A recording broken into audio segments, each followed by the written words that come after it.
Hello, and welcome to Around the Political World with John Rothman. I am your host, John Rothman. If you're a fan of the show, make sure to hit the follow button on the top right of Apple Podcasts, Spotify, or wherever you are listening at this very moment. When you hit follow, leave a review or share an episode with a friend. It helps other people discover the show, keeps us going. As I like to point out each and every day, it expands our base. I was wrong. I want to begin with that because what is happening in our country today is so disturbing to me that I have to preface everything by saying I was wrong. So let's take a look at what is happening now in the Capitol.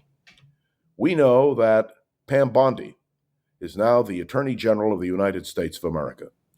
She was and is an election denier, someone who defended Donald Trump on every level following the 2020 election. She is now in charge of justice in the United States of America. It is astounding to me that the Senate of the United States would confirm someone who is an election denier, who is clearly wrong, and who has said that when she took the oath, as she did yesterday, now the Attorney General of the United States, that she will proceed accordingly. This should raise red flags for everyone. I cannot imagine that we have had an Attorney General of the United States who admits publicly that she will enforce positions which are clearly invalid. It is profoundly disturbing. And let's deal with 3 nominees who will be voted on by the Senate shortly. I was wrong about them. Absolutely wrong. I have never believed that Robert F. Kennedy Jr. could be confirmed as Secretary of Health and Human Services. His record is clear. His statements are public. You can listen to them. You can watch them. You can read them. And you know that he is a man who, in my judgment, based on his record, is totally unfit to be Secretary of Health and Human Services. Now, please understand, I thought the members of the Senate would just say no.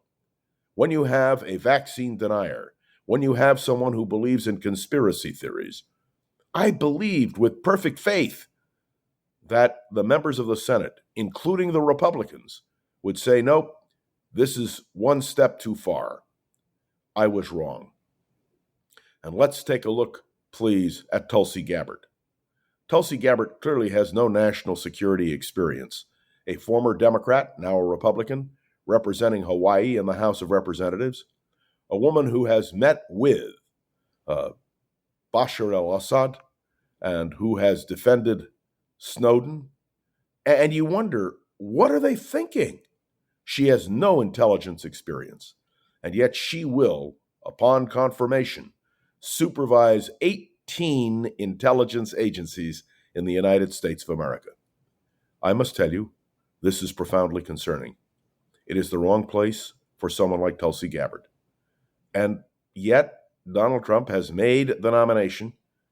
The Senate is about to approve it. And what will our national intelligence status be like? How will the nations of the world view us? And then there is Kash Patel. Kash Patel, also an election denier, an individual who has published an enemies list in the back of the book that he recently wrote.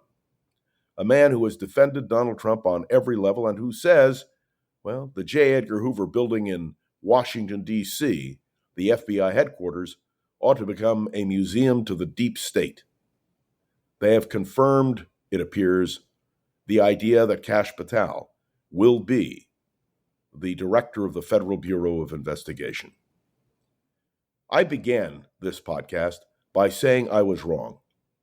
It was and is beyond my comprehension that Republicans would march in lockstep with Donald Trump on these nominations. I want you to stop and think. If these had been the nominees of Joe Biden, don't you think there would have been massive opposition? Don't you think members of the Senate would have shaken their heads in disbelief? And yet, what Donald Trump is doing is remaking the American presidency. Today, is the last day for those who take a voluntary retirement, or they may well be furloughed. And thousands of people who have had wonderful jobs and done wonderful jobs are going to lose their jobs.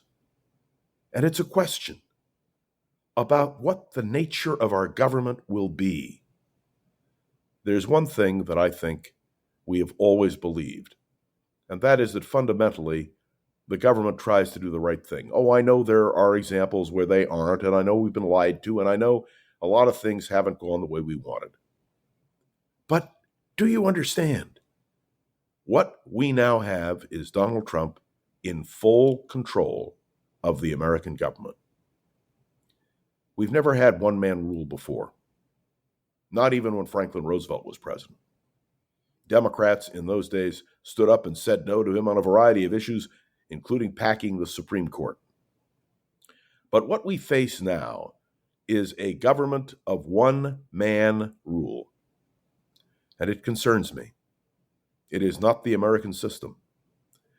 Advise and consent was written into the Constitution so that rather than ruling by intimidation, senators would be asked to really think about what they're doing. These are difficult moments for many in the United States of America. They are certainly difficult moments for me. And so I began by saying I was wrong. So I have a confession to make. And I say this with some sadness. I have always believed in the American system. I believed through Watergate, through Vietnam, through the Civil Rights Movement, through all of those issues, where some negative things were done, where some disasters took place, that in the end the American people would regain their balance and the presidency would have balance. What I am seeing now disturbs me profoundly. And that is why I'm conveying this to you. The price of liberty is eternal vigilance. And we must be vigilant. We must recognize when someone has too much power and is exercising that power in a way which, frankly, leaves me with deep concerns. It is not normal for a commentator, such as yours truly, to begin by saying I was wrong. But I'm doing it. And I hope to God that my conclusion is wrong. Maybe, just maybe, I am wrong. But I don't think so. I don't think so, and I will be watching this carefully, as will you, as we continue our journey around the political world with John Rothman. Thanks for tuning in to another episode of this podcast. Make sure to follow along and let me know your thoughts on the show by leaving a review on Apple Podcasts and, yes, sharing an episode with a friend or colleague so we can continue to grow and expand. Let people know about Around the Political World with John Rothman. You can interact with me on Facebook, on LinkedIn, and of course by emailing me. And many of you call me, which is fine. I'm happy to discuss these matters. And of course, my deep appreciation to the one person I know is always right. And that's our producer, Gogo Zoger. Gogo, thanks a million. All right, ladies and gentlemen, I'll be back tomorrow, right here, with another episode of Around the Political World. See you then.